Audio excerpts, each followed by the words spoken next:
할렐루야. 네. 영원히 흔들리지 않는 사람이라고 하는 제목으로 말씀을 나누겠습니다. 20세기 유명한 경제학자 존 케네스가 현대를 가리켜서 불확실성의 시대다라고 정의를 했습니다.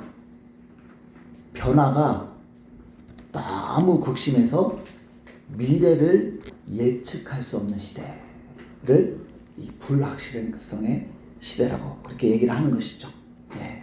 정치적으로도 지금 얼마나 여러분 불확실한지 모릅니다. 21세기에는 전쟁이 안 일어날 줄 알았어요. 근데 지금 벌써 두 곳에서 전쟁이 일어났고, 또 21세기 전쟁은 무기가 발달을 했기 때문에 금방 끝날 줄 알았어요. 근데 여러분 지금 러시아도 벌써 2년 가까이 지금 전쟁이 지속되고 있지 않습니까? 여러분 우리 대한민국도 지금 어젠가요? 그제죠. 연평도에서 지금 포 쏘는 보셨죠? 언제 전쟁이 일어나도 이상하지 않을 만큼 지금 굉장히 긴장 속에 있는 거예요, 우리나라가. 아주 지금 안정이 되어 있지가 않습니다. 경제적으로도 여러분 불안하죠. 미국과 중국이 패권 싸움을 지금 하고 있어서 금융 불안, 또 유가 불안, 고용 불안이 심화되고 있어요. 여러분 AI 인공지능이 너무 빨리 지금 발전하고 있어가지고 지금 많은 일자리를 이 AI가 뺏고 있잖아요. 근데 그 정도가 아니라 여러분 몇 년 안에 AI가 사람을 초월해요. 인간을 초월한다니까요. 그 나중에는 우리가 AI의 노예가 될 수가 있는 거예요. 그렇게 지금 빨리 발전하고 있어요. 감당할 수 없을 만큼 지금 빨리 발전을 하고 있습니다. 환경적으로도 여러분 불확실성이 얼마나 커지고 있습니까? 예전에는 기후를 예측을 하고 했는데 요즘은 예측할 수가 없어요. 지금 북유럽에는 눈폭탄이 지금 쏟아지고 있죠. 바로 이 서유럽은 또 물폭탄이 쏟아지고 있죠.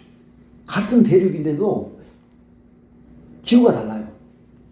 곳곳에서 화산, 그 다음에 지진, 또 산불, 그리고 지금 극지방 얼음이 녹아내려가지고 해수면이 지금 계속 상승을 하다 보니까 도시들이 잠기고 있잖아요. 도시들이. 부산도 여러분 잠길 수 있습니다. 사회적으로도 코로나19와 같은 그런 무지막지한 전염병, 또 우리나라는 저출생 문제, 그리고 범죄와의 갈등, 얼마나 지금 막 불확실한 일들이 수없이 지금 발생하고 있는 그런 시대를 저와 여러분 살고 있어요. 그럼 여러분 2024년도는 어떨까요? 우리는 새해를 맞이하면서 늘 나아지겠지, 이런 기대를 가지고 새해를 맞이하죠. 근데 여러분 과거를 돌아보세요. 이 불확실성이 나아지지 않아요. 점점 불확실성이 커져가고 있습니다. 여러분 불안하잖아요. 그렇죠? 불안하세요? 안 불안하세요? 오늘 우리가 읽은 이 시편 15편은 이 불확실한 시대를 살아가는 우리에게 큰 위로가 되는 말씀이에요. 자, 오늘 5절 후반절 우리 앞에 보시고 같이 읽겠습니다. 이런 일을 행하는 자는 영원히 흔들리지 아니하리이다. 불확실한 시대임에도 불구하고 흔들리지 않는 비결이 있다는 거예요. 그것도 잠깐 몇 년, 몇십 년이 아니라 영원히 흔들리지 않을 수 있다 이 말이죠. 여러분 얼마나 좋은 소식입니까? 지금 모든 게 흔들리잖아요. 나라가 흔들리고, 지금 아르헨티나, 베네수엘라 한번 보세요, 여러분. 환율이 올라가지고 지금 돈이 종이 조각이 되지 않았어요. 모든 것이 불확실하고 모든 것이 다 흔들리는 이런 시대에 영원히 흔들리지 않는 비결이 있다라고 말씀을 해주십니다. 바로 전능하신 하나님께서 나를 붙잡아 주시면 될 줄 믿습니다. 아멘. 네, 반석이신 하나님께서 나를 붙잡아 주시는 그 사람은 여러분 흔들리지 않는 거예요. 흔들리지 않는 거예요. 근데 우리가 여러분 착각할 수 있어요. 하나님이 붙잡아 주시는 사람은 어떤 시련도 없다, 어떤 고난도 없다, 그런 뜻이 아니에요. 네. 하나님이 붙잡아 주시는 사람도 병에 걸릴 수 있어요. 자식 고난 당할 수 있어요. 물질 고난 당할 수 있어요. 여러분, 자연재해로 어려움 당할 수 있습니다. 실패하고 넘어질 수도 있어요. 그러나 하나님이 붙잡아 주시는 사람은 망하지 않는다는 거예요. 예. 그 과정은 힘들고 괴로울 수 있지만 하나님이 승리하게 하실 줄 믿습니다. 하나님이 승리하게 해주신단 말이에요. 예. 또 고난이 유익이 되게 해주시는 거예요. 고난이. 그래서 이 불확실성의 시대를 살아가는 저와 여러분은 하나님께 붙잡히고 하나님이 붙잡아 주시는 사람이 되셔야 돼요. 예. 내 힘으로 살아보겠다? 한번 살아보세요. 이 불확실성의 시대 여러분 지금 대기업도 망하고 나라도 흔들리는데 나 같은 개인이 무슨 힘으로 안정적인 삶을 살 수 있습니까? 안 되는 거예요. 안 되는 거예요. 자, 그런데 5절에서 아무나 하나님 붙잡아 주시는 것이 아니라 이런 일을 행하는 자는 하나님 붙잡아 주시겠다. 이런 일을 행하는 자. 그래서 하나님이 붙잡아 주시는 사람이 어떤 사람인지 오늘 좀 나누겠습니다. 자, 15장 2절 상반절만 같이 읽겠습니다. 정직하게 행하며 공의를 실천하며, 정직하게 행하며 공의를 실천하는 사람. 여기 정직하게 그 원어가 여러분 그 흠없는이라는 뜻이에요. 문자적으로 보면. 그래서 하나님께서 이스라엘 백성들에게 너희가 짐승을 제물로 드릴 때 어떤 제물을 드리라고 그래요? 흠없는 제물을 드리라고 하잖아요. 그 흠없는이라고 하는 원어와 오늘 정직하게라고 하는 원어가 같은 단어예요. 같은 단어. 네. 그러므로 정직하게 행한다라고 하는 것은 하나님이 보시기에 신앙적으로나 인격적으로 흠이 없는 상태. 그게 정직하게 해요. 그리고 공의를 실천하라고 하는 것은 하나님이 보실 때 옳은 일, 올바른 일을 하라는 거예요. 그러므로 정직하게 행하며 공의를 실천한다라고 하는 것은 뭘 말하느냐? 같이 앞에 보고 읽겠습니다. 신앙적으로, 인격적으로 흠이 없는 사람이 되어 올바른 일을 행하는 것입니다. 이게 바로 정직하게 행하며 공의를 실천하며의 뜻입니다. 우리가 신앙적으로나 인격적으로 흠이 없는 사람이 되어서 올바른 일을 행하는 사람, 그 사람은 어떤 환경, 어떤 시련, 어떤 고난 앞에서도 하나님이 붙잡아 주셔서 흔들리지 않는 사람이 되게 해주겠다는 거예요. 네. 자, 여러분, 그 대표적인 사람이 성경에 나오죠. 바로 다니엘입니다. 다니엘. 여러분, 다니엘은요, 저와 여러분보다 더 불확실한 시대를 산 사람이에요. 다니엘이 10대 때 바벨론 군대가 이스라엘에 쳐들어와가지고 다니엘을 포로로 잡아가지 않습니까? 무려 그 거리가 이스라엘에서 바벨론까지의 거리가 여러분 무려 1500km. 가면 돌아올 수 없는 그 지역으로 끌려간 것이죠. 예. 그렇지만 다니엘은 포로로 끌려갔지만 나중에 국무총리가 돼요. 국무총리. 여러분 아주 입지전적인 인물이 됩니다. 그런데다 그 국무총리를 한 번, 두 번이 아니라 무려 4번을 역임을 해요. 우리 한덕수 국무총리 지금 9번째 하시잖아요. 여러분 우리 역사상 4번 국무총리 한 사람 있습니까? 세계적으로도 4번 국무총리 한 사람은 아마 없을 거예요. 다니엘은 4번을 했어요. 4번. 그것도 여러분 그 4번을 국무총리를 하는 동안에 제국이 3번 바뀌어요. 왕이 4번 바뀝니다. 4번 바뀌어요. 예. 근데 그렇게 막 불확실한 시대, 그렇게 돌변하는 그런 시대에 다니엘만큼은 흔들리지 않고 지속적으로 4차례 국무총리를 했다 이 말이죠. 바벨론 제국에서 한 번, 메대 제국에서 한 번, 바벨론 제국에서 2번, 메대 제국에서 한 번, 그리고 페르시아 제국에서 한 번. 다 우리나라처럼 이런 작은 나라에서 한 게 아니라 미국이나 중국 같은 그런 대제국에서 4번이나 한 거예요. 근데 여러분 다니엘서를 읽어보면 다니엘은 죽을 고비를 수없이 넘기는 것을 볼 수가 있어요. 나중에는 그림에 보는 것처럼 굶주린 사자가 득실거리는 굴에 던져지기까지 합니다. 사자굴에 던져졌어요. 그런데 사자굴 속에서도 그는 안전해요. 안전해요.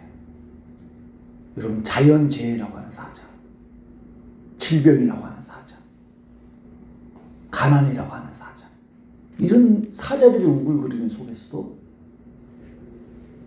안전한 거예요. 하나님이 붙잡아 주셨다 말이죠. 다니엘. 아니 왜 이렇게 하나님은 다니엘만 그렇게 편애하실까?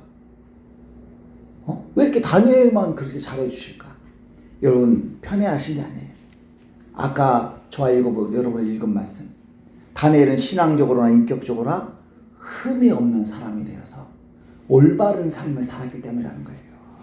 자, 다니엘서 6장 4절 같이 읽겠습니다. 이에 총리들과 고관들이 국사에 대하여 다니엘을 고발할 근거를 찾고자 하였으나 아무 근거, 아무 허물도 찾지 못하였으니 이는 그가 충성되어 아무 그릇됨도 없고 아무 허물도 없음이었더라. 그의 원수들이 다니엘을 끌어내리기 위해서 수많은 허물을 찾아냈다 이 말이에요. 요즘으로 하면 청문회라고, 청문회. 여러분 요즘 청문회 하면 청문회 통과하는 국회의원이 한 사람이라도 있습니까? 이 청문회를 통과하는 지도자가 거의 한 사람도 없잖아요. 다 그냥 허물이 너무 많아, 허물이. 아주 창피할 정도로 썩었어요. 그러니까 대통령이 누구를 좀 장관을 세우고 싶어도 이게 실력은 있는데 도덕적으로 흠이 많아가지고 세울 수가 없는 거예요. 그럴 줄 알았으면 좀 착하게 살걸. 누가 장관이 될 줄 알았어요. 네. 그리고 여기 지금 우리 중고등부 아이들 앞으로 장관 될지 모르니까 착하게 살아야 돼요. 착하게. 기회가 와도 그 기회를 붙잡지 못합니다.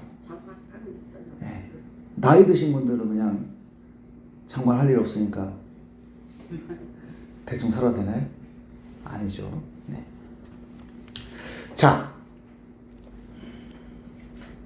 여러분 우리 예수님도 보세요. 흠이 없잖아요. 의로운 삶을 사시잖아요. 그런데도 원수들의 손에 넘겨져서 십자가에 못 박혀 잔인하게 사형을 당하지 않습니까? 그런데 하나님께서 그를 3일 만에 다시 살리시고 하나님 보좌 우편에 앉으셔서 영원히 흔들리지 않는 사람으로 세우셨다 이 말이에요.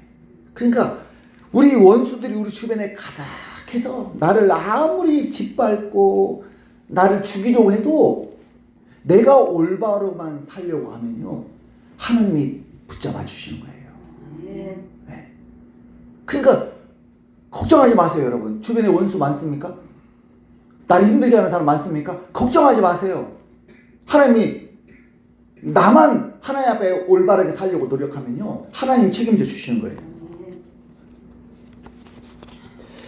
여러분 하나님이 저와 여러분을 구원하신 것은 막 살아도 책임져 주시기 위해서 구원하신 게 아니에요. 자, 디도서 1장 11절 12절 같이 읽겠습니다. 모든 사람에게 구원을 주시는 하나님의 은혜가 나타나 우리를 양육하시되 경건하지 않은 것과 이 세상 정욕을 다 버리고 신중함과 의로움과 경건함으로 이 세상에 살고. 하나님은 분명한 목적을 가지고 저와 여러분을 구원하셨습니다. 그것은 우리가 불의한 삶을 버리고 신중함과 의로움과 경건함으로 우리의 남은 이 인생을 살게 하시려고 우리를 구원하신 거예요. 하나님께서 저와 여러분에게 성경을 주신 것도 이 성경을 주셔서 날마다 말씀으로 나를 양육해 주시는 이유도 똑같습니다. 자, 디모데후서 3장 16절 17절 읽겠습니다. 모든 성경은 하나님의 감동으로 된 것으로 교훈과 책망과 바르게 함과 의로 교육하기에 유익하니 이는 하나님의 사람으로 온전하게 하며 모든 선한 일을 행할 능력을 갖추게 하려 함이라. 우리를 온전한 사람, 성숙한 사람으로 만드셔서 선한 일을 행할 능력을 갖추게 하려고 하나님께서 여러분에게 날마다 말씀으로 먹이시고 가르치시고 양육하시는 거예요. 여러분, 이 하나님의 뜻을 저버리시면 안 돼요. 그래서 우리는 하나님이 보시기에 선한 일을 하는 사람이 되셔야 돼요. 근데 여러분, 어린아이는 선한 일 못해요. 성장을 해야 할 수 있듯이 저와 여러분이 영적으로 인격적으로 성장을 하셔야 선한 일을 할 수 있는 것이지, 신앙적으로 미숙하고 인격적으로 미숙한데 선한 일 해보겠다? 할 수가 없어요. 네. 이게 하려고 해도 안 되는 거예요. 먼저 내가 자라나셔야 돼요. 먼저. 그래서 저와 여러분은 말씀으로 날마다 교훈받고 때로는 책망을 듣고 때로는 바르게 함과 의로 교육을 잘 받으셔야 되는 거예요. 네.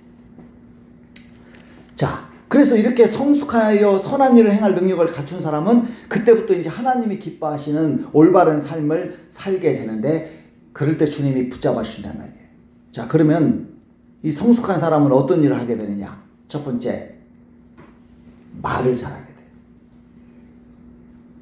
야고보서 2장에 야고보가 그랬죠. 말에 실수가 없으면 그는 온전한 사람이다. 진짜 성숙한 사람의 척도가 뭐냐? 말하는 걸 들어보면 알아요. 말하는 걸. 자, 시편 15편 2절 3절 같이 읽겠습니다.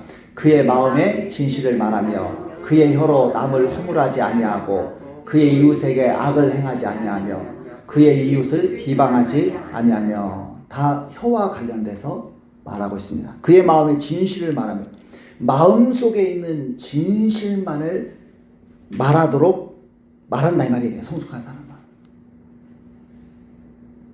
미숙한 사람들은 자꾸 거짓말을 해. 마음에도 없는 말을 해. 그러나 성숙해지잖아요. 그러면 진실을 말해요. 진실을 말해요. 여러분, 성경책이 다른 세상의 여러 책들과 다른 점이 있어요. 이게 뭐냐? 성경은 오직 진실만을 담고 있어요. 진실만을. 그러나 여러분, 우리 승자의 그 역사라고 그러지 않습니까? 이 역사는 다 승자가 기록을 하기 때문에 자기 입장에서 기록을 하는 거예요. 주관적으로. 그 성경은 그게 아니에요. 오직 진실만을. 자, 그 대표적인 예가 마태복음 1장 6절인데 우리 같이 읽겠습니다. 이새는 다윗 왕을 낳으니라. 다윗은 우리아의 아내에게서 솔로몬을 낳고. 자, 이 본문은 예수님의 족보를 기록한 그 내용의 중간이에요. 이새는 다윗 왕을 낳으니라. 다윗은 우리아의 아내에게서 솔로몬을 낳고. 여러분, 좀 이상하지 않아요? 다윗은 아내에게서 솔로몬을 낳고 이래야 되잖아요. 근데 우리아의 아내래. 자기 아내가 아니라는 거예요. 전쟁 나간 통에 붙잡아다가. 네, 그렇죠. 이 우리아는 다윗의 신하 아닙니까? 다윗이 우리아가 나라를 위해서 싸우러 전쟁터에 가 있는 동안에 다윗이 우리아의 아내를 빼앗아 가지고 간음을 저지르잖아요. 그리고 이게 발각 날까봐 우리아를 전쟁터에서 죽게 하잖아요. 그리고 죽은 다음에 그 아내를 자기 진짜 아내로 맞이하지 않습니까? 그리고 낳은 자식이 솔로몬이에요. 그럼 여러분 한번 생각해 보세요. 이게 지금 이 내용이 기록될 당시보다 그 다윗이 범죄한 때는 벌써 한 1000년 가까이, 한 900년 전 일이에요. 다윗이 이 범죄를 한 게. 그리고 다윗은요, 이스라엘 백성들이 가장 존경한 왕이에요. 우리나라로 하면 세종대왕이에요, 다윗이. 그 정도 되면 그 허물 좀 가려줄 수 있잖아요. 오래전 일이고. 그렇죠? 그러니까 그냥 우리야 살짝 빼고, 현실은 그럴지라도 우리야 살짝 빼고, 다윗이 아내에게 솔로몬을 낳고, 이름 얼마나 좋아요? 이름 얼마나 좋냐고요. 근데 꼭 거기다 우리아를 넣어야 되겠냐고요. 쪽팔리게. 안 그렇습니까? 얼마나 쪽팔려요. 창피해요. 근데 성경은 항상 진실만을 얘기해요. 진실만. 그래서 우리가 성경을 믿을 수가 있는 거예요.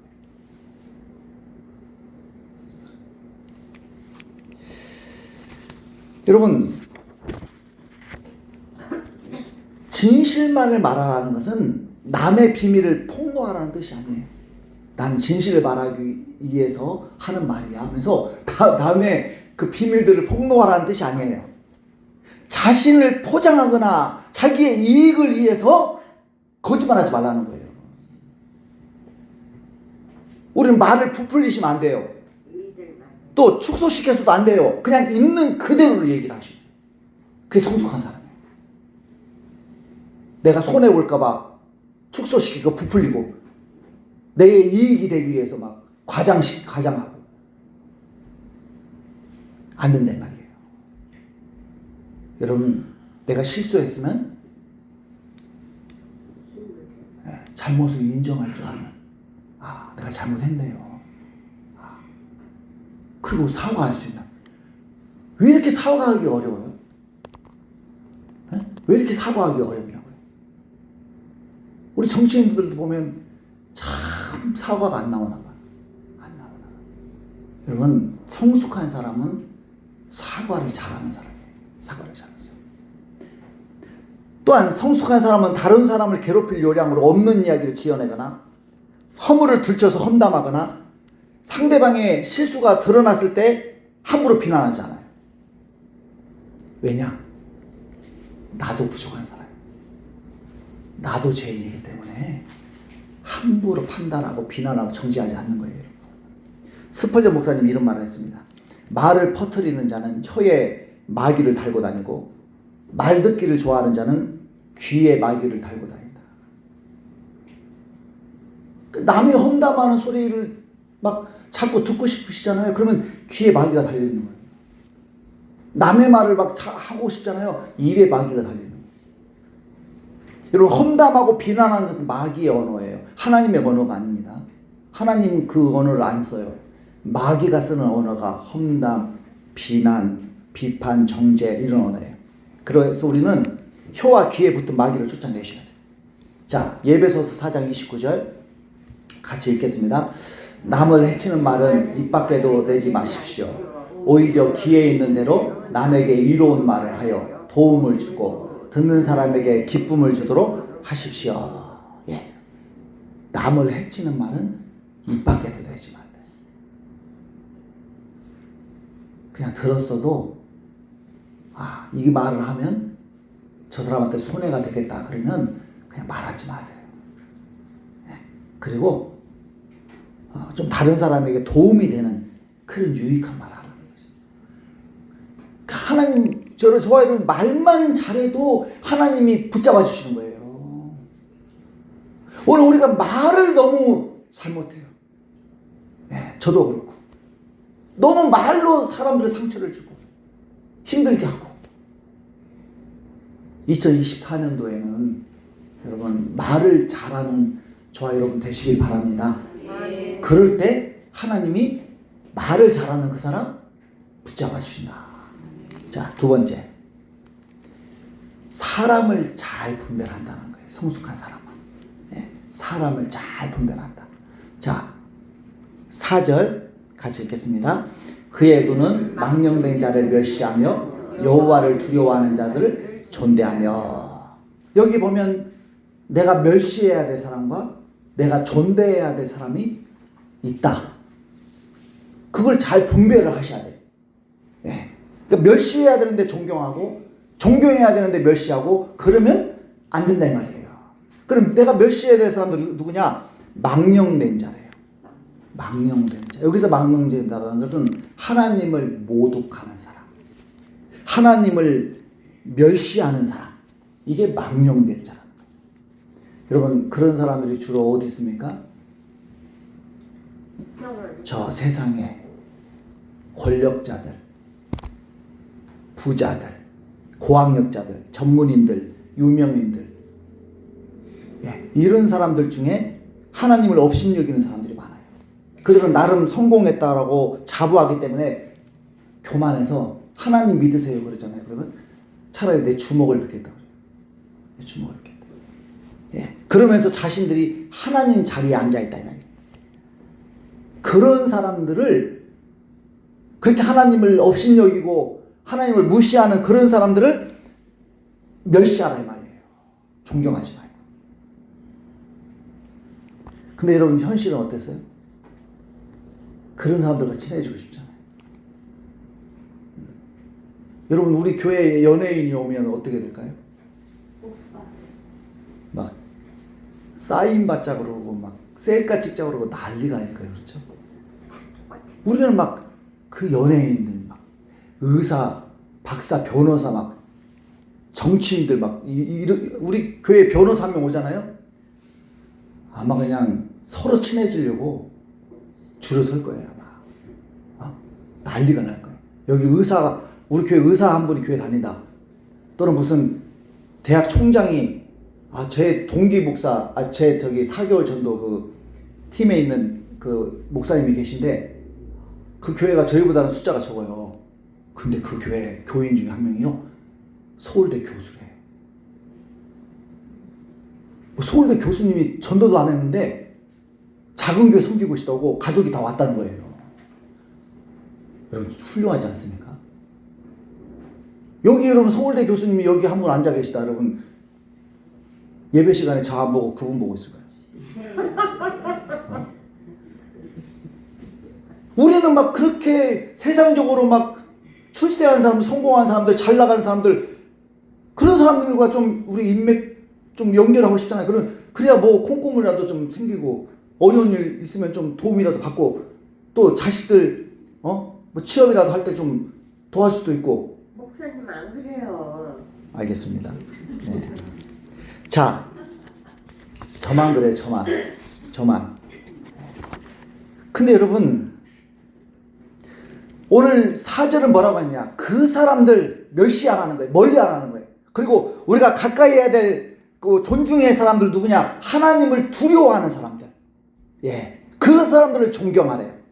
하나님을 경외하고 말씀대로 살려고 하는 사람들. 예, 여러분, 그 사람들이 어디에 많이 있죠? 교회. 그렇죠. 교회에 그 사람들이 많잖아요. 그러니까 저와 여러분은 교회 식구들을 좀 존귀하게 여길 줄 아셔야 돼요. 네.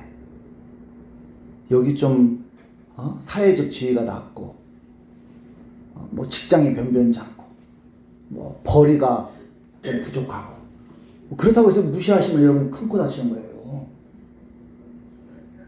응? 그러니까 하나님이 어떤 사람을 붙잡아 주시냐? 사람을 잘 분별할 줄 아는 사람. 그래서 하나님 무시하는 사람들은 아무리 대단해도 인정 안 해버리고, 하나님을 경외하는 사람은 아무리 부족해도 소중히 여기고 잘 대접하려고 하고, 이런 사람 하나님 붙잡으시다 이 말이에요.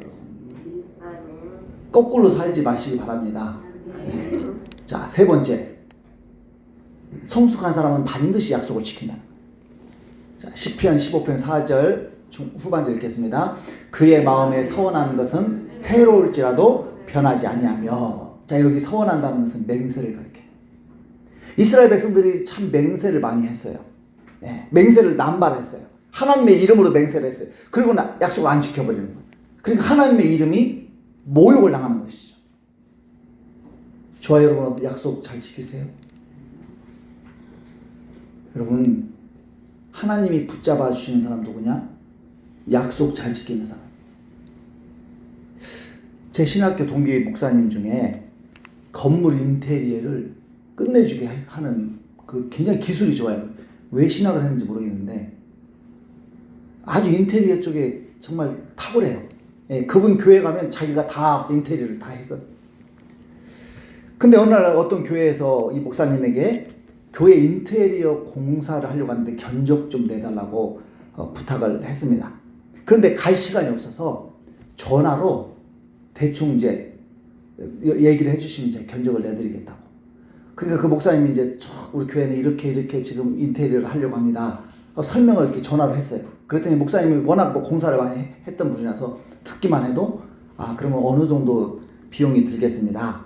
그러니까 그 목사님도 그 정도면 저희가 감당할 수 있습니다. 하겠습니다. 해서 전화로 계약을 해버린 거예요. 그러니까 구두 약속을 한 거죠. 실제 계약서 쓴 게 아니라. 자, 그리고 나서 이제 공사 그 기일이 돼가지고 교회를 가보니까 전화로 들었던 것보다 훨씬 이게 지금 일이 많은 거예요. 하다 보니까 공사 기간이 길어졌어요. 네, 일주일 동안 공사를 했어요. 한 이틀 걸릴 걸 일주일 동안. 그리고 여러분 그 공사 다 하고 나서 그 목사님 손에 쥔 돈이 얼마냐? 20만 원. 일주일 죽으라고 공사하고 떨어진 돈이 20만 원이라니까요. 그러면 웬만한 사람 같으면 목사님 전화로 들어가지고 목사님 설명을 잘못 해주지 않았느냐. 그래서 제가 좀 착각을 했으니까 목사님 이거 안 됩니다. 제가 일주일이라고 어떻게 20만 원 받습니까? 더 주십시오. 그렇게 할 수 있잖아요. 근데 약속을 했죠. 그러니까 이 목사님이 딱 20만 원만 받고 나왔어요. 여러분 그런 사람을 하나님 붙잡아 주시나요? 예. 높은 뜻 숭의교회 김동호 목사님 그 간증을 들었는데요. 그분이 영락교회 고등부로 이렇게 고등부를 지도할 때 고등부 교사였던 안수 집사님 한 분이 계셨습니다. 옛날 세금정에 2층 집을 가지고 계실 정도로 그렇게 부자였는데 그만 그 집을 친구 빚보증을 담보로 서버린 거예요. 그 친구가 빚을 안 갚으니까 이 집사님에게 책임을 지라고 채권자들이 찾아왔어요. 여러분 같으면 어떻게 하겠어요? 친구 빚인데. 그 집사님은 채권자에게 집을 팔아서 갚겠습니다. 그렇게 대답을 했어요. 그랬더니 이 채권자들이 너무 순순하게 책임지겠다고 하니까 놀래가지고 진짜냐고. 진짜 그럴 거냐고. 그러니까 이 집사님이 하는 말이 예수 믿는 사람은 말한 대로 합니다. 그렇다. 예수 믿는 사람은 말한 대로 합니다. 그리고 정말 집을 팔아서 친구의 빚을 대신 갚아줬습니다. 그리고 남은 돈으로 서울 변두리에 땅을 사가지고 집을 작게 지었다. 그런데 여러분 그 땅이 어디 땅이냐? 강남 땅이야. 그 당시 변두리. 지금 리버사이드 호텔 그 옆이랍니다. 그 집에 이 김동호 목사님 신방을 간 거예요. 그 이야기를 해주시는 거죠. 그래서 목사님이 그 집사님이 이제 목사님한테 웃으면서 이제 말씀하더랍니다. 목사님 지금 이 집을 팔면요 그때 잃어버렸던 세금정 집 세채 사고도 조금 남습니다. 세채 사고도 좀 남습니다. 우리가 약속을 지키려고 할 때 하나님이 붙잡아 주시나요?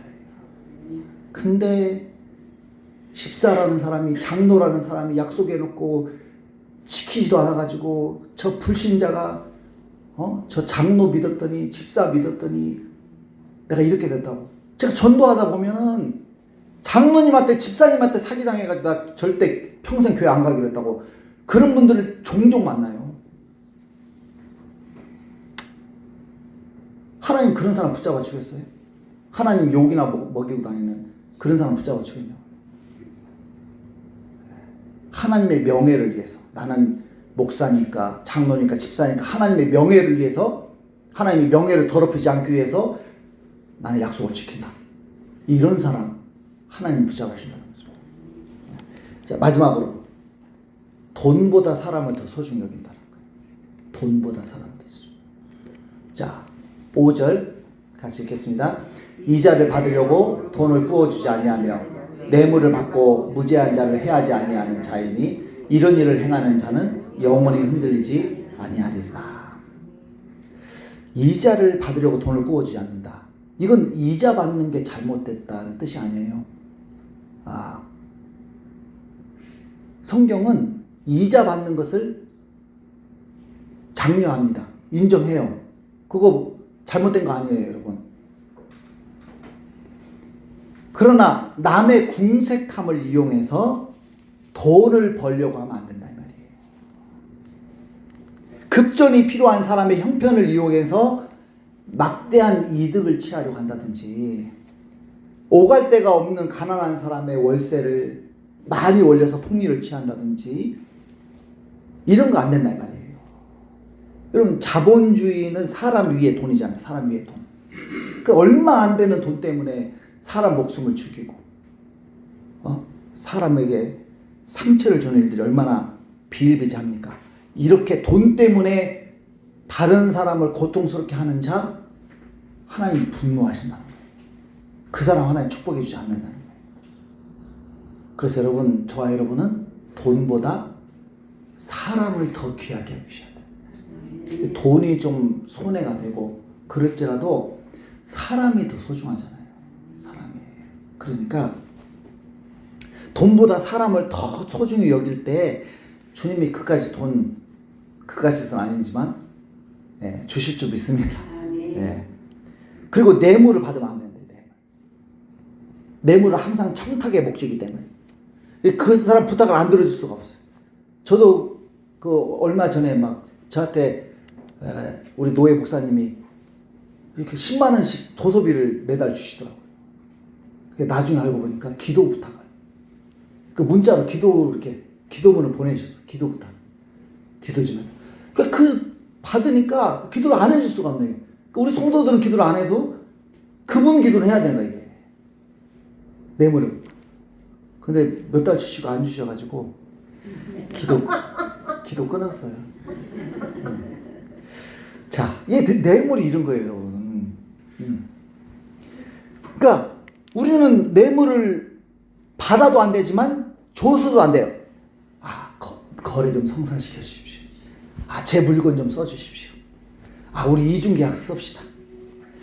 목사님 제게 장로 직분 주시면 제가 1,000만 원 헌금하겠습니다. 이런 거 안 된다 이 말이에요. 이런 거. 네? 정리하겠습니다. 오늘 이 시대에 안정된 게 하나도 없어요. 모든 것이 흔들리고 불확실한 시대. 우리가 지금 그런 시대에 살고 있어요. 그럼에도 불구하고 우리가 평안하고 안정된 삶을 살 수 있는 비결이 있습니다. 하나님이 나를 붙잡아 주시면 된다는 거죠. 그런 사람이 되기 위해서 저와 여러분이 해야 될 일은 하나님이 기뻐하시는 일들을 하는 거예요. 세상과 적당히 타협하고 적당히 사는 삶이 아니라 하나님이 기뻐하시는 삶을 살 때 우리 하나님이 영원히 흔들리지 않는 사람이 되게 하실 줄 믿습니다.